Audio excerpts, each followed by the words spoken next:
15 vjeçari që u plagos 10 ditë më parë në Durrës nga një bashkëmoshatar nuk mundi të mbijetonte plagëve.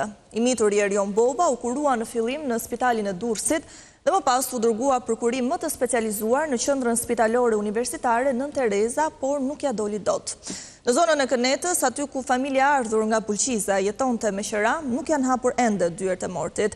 Vali Qyrfyçi, gazetarja jon, ndodhet atje dhe na informon në këtë momente. Vali, të përshëndes. Ku do t'i jepet lamtumira e fundit 15 vjeçarit?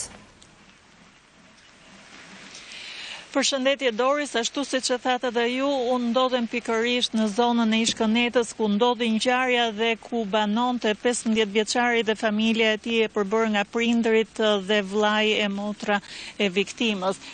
Është pikërisht kjo banesë dykaqe dhe familja Boba kishte marrë katin e parë me qira të kësaj banese për të siguruar një jetesë më të mirë për familjen. Kryefamiljari Adem Boba kishte zgjedhur Durrësin në mënyrë që fëmijët e tij të shkolloheshin më mirë, të kishin më shumë mundësi për të ecur përpara dhe 3 vjet më parë morën pikërisht këtë banesë me qira, ndërkohë që ngjarja fatale e 25 nëntorit i mori jetën e njërit prej djemve të tij, i cili, siç e thatë edhe ju, humbi jetën një ditë më parë në reanimacionin qendror të spitalit Nën Tereza në Tiranë. Ndërkohë, këtu në zonën e Ish-Kënetës ka heshtje dëshi, duket se edhe moti po vajton për humbjen e të miturit 15 vjeçarit që luftoi për 9 ditë rresht me jetën, por nuk mundi dot të mbijetoj pasi plagët qenë të rënda.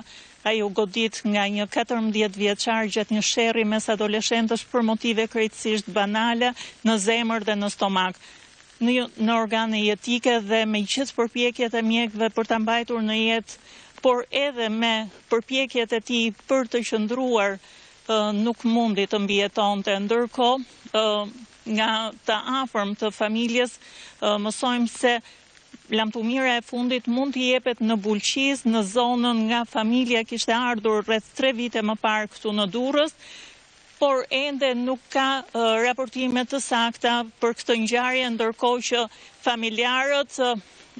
familjarët nuk kanë ardhur asnjë prej tyre këtu.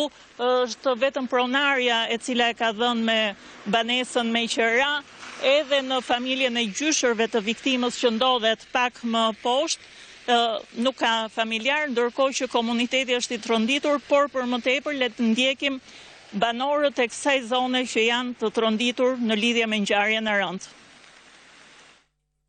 E jonin po se kam pas shok lagje dyqa me të arrisha.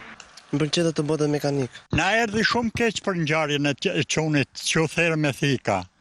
Patëm na u duk tragjedi shumë e rëndë. Po tash ç'a të bëjmë?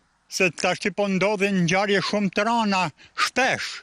Që e porta duhet i kontrollojnë fëmijët, mësuest në mëngjes kur në shkollë. Se tani këta janë fëmijë dhe ziren. Nga i natë i si për ma që u pret mendja vritë. O jemi të rëndit gjithë. Allah gjithë jemi të rëndit. Pra zot që ka gjithë gjalli majmajri, ta rashë qonin ta besh 15 vjeç.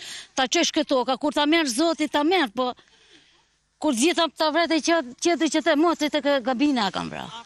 Afër shtëpisë.